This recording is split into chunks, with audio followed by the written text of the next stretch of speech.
What have you got for us today, Ligeia? A Ludovician sentence. Have you ever Oh. heard of that? Only since you've told me, but otherwise, no.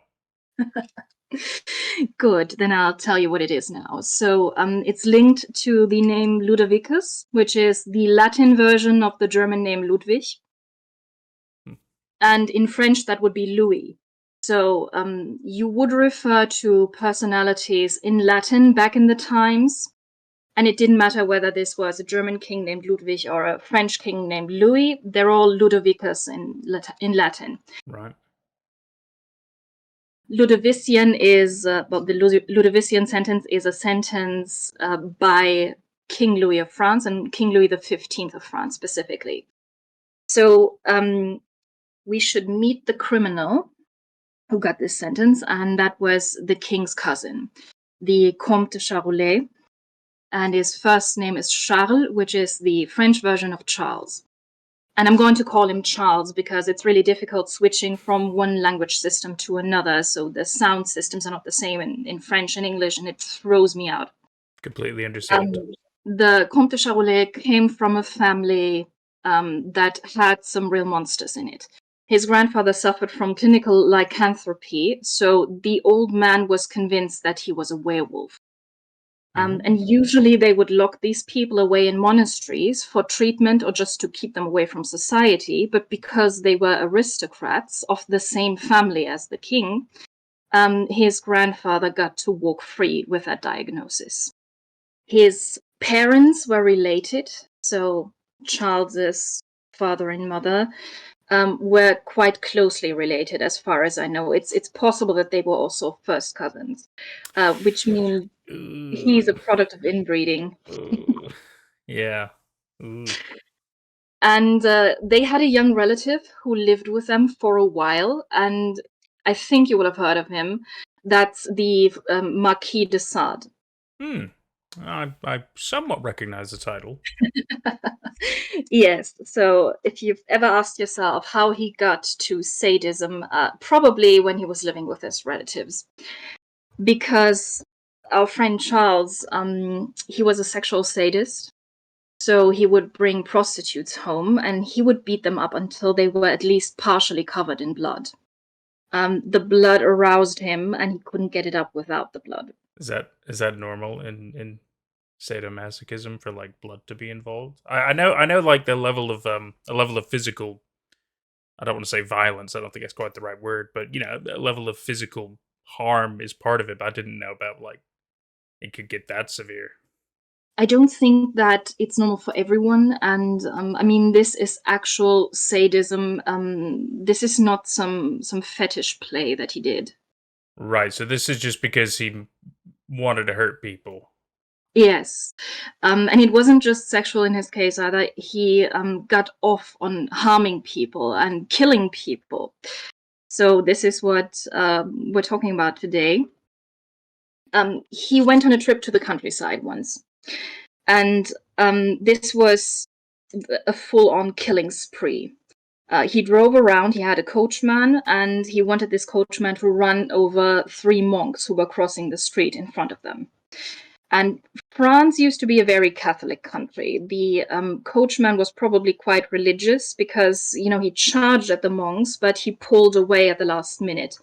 So he didn't hit them fatally, but he did hit them. He injured them. And his passenger in the back seat was so livid that he had not killed the monks that he stood up and fired at a man who was working on his roof. And he shot that man dead. After this, he was That called poor guy. Just working on a roof and all of a sudden, hey, you've been shot. Just because, no other reason. That's wow. No, it's just yeah. That's oh god, that's wrong place, wrong time. Wow. Exactly. So Charles had done this a couple of times before, and nothing had happened to him because he was an aristocrat who was closely related to the king. Mm-hmm. And back in the times, they could afford to do something like that. But this time, he had tried to kill some monks. So the church did not like that. And there was a realistic possibility that the king would have gotten into trouble with the church if he had just ignored this. This is why he called Charles in. So he let him explain what happened. He really wanted to get the tale from both sides, and Charles didn't even bother to lie. He said, yeah, of course, I killed that man on the roof, and I tried to kill the monks unsuccessfully. So the king said, all right, I'm not going to punish you for this, but to make this perfectly clear, I'm not going to punish the man who kills you either. That is the Ludovician sentence. So it means you have a functioning system where you have courts and laws and judges and lawyers. You have the possibility to sentence someone in a regular way. But when something happens that is so gruesome or so out of order that you don't know how to deal with it, but you have to deal with it in some way, in that situation, you allow vigilantism this one time as an exception. Wow.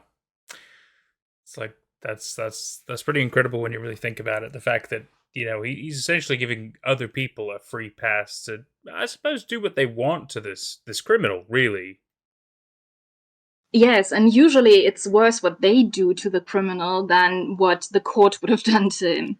yeah, Um, this also applies to certain situations in modern prisons. So you've lived in the United States for a while, and I guess you know that people are sometimes killed in prison or severely harmed in prison, yep, especially when they've harmed children.